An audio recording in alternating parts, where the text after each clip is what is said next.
اور علماء کرام کی قدر نہیں کرتا وہ ہم میں سے نہیں۔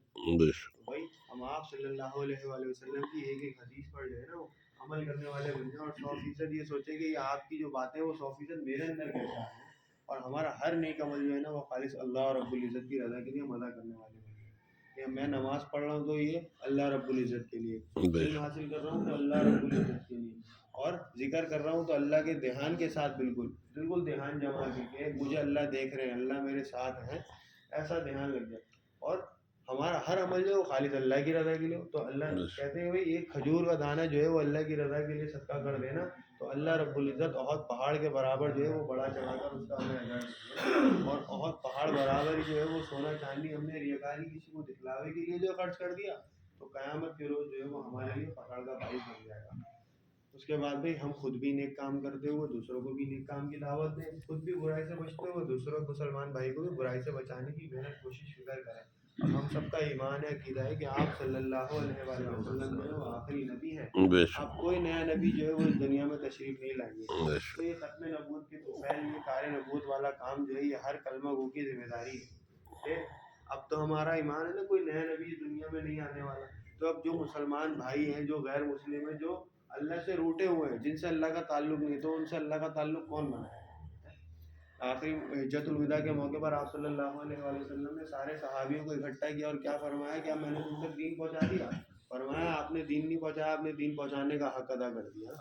اور پھر آپ صلی اللہ علیہ وآلہ وسلم نے کیا کہا کہ بھائی میں نے ان تک دین پہنچا دیا، اب غائبین تک دین پہنچانا ان کی ذمہ داری ہے۔ اس وقت غائبین کون تھے؟ ہم لوگ، ہم تو اس وقت پیدا نہیں ہوئے تھے۔ تو صحابہ نے کیسی محنت کری اپنی کہ بھائی کہتے ہیں مکہ مکرمہ میں اور مدینے میں جو ہے نا 10 سے 12 ہزار صحابیوں کی قبریں، اور پوری دنیا میں ہم کہاں کہاں دیکھتے ہیں، پشاور میں، ٹھٹا میں، کہاں کہاں صحابی جو ہے وہ آئے، وہ گھومنے پھرنے تو آئے نہیں تھے، وہ اس دین کی محنت کو لے کر آئے تھے۔ اور کیسی انہوں نے محنت کری آج کہ ہمیں اپنی ماں کی گود میں کلمہ مل گیا۔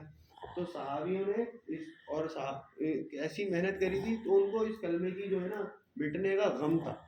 ہم نے اس کلمے کے لیے کوئی محنت نہیں کری نا، تو آج یہ کلمہ اگر مٹ رہا ہے نا تو ہمیں اس کا دکھ نہیں۔ تو وہ ایک سنت پر عمل کر رہے تھے، آج سنتیں ہم سے چھوٹ رہی ہیں لیکن ہمیں سنتیں چھوٹنے کا افسوس نہیں ہو رہا۔ صحابہ جو تھے وہ سنتوں کو سنت سمجھ کے کیا کرتے تھے، ہم جو ہے وہ سنت کو سنت سمجھ کے چھوڑ دیتے ہیں۔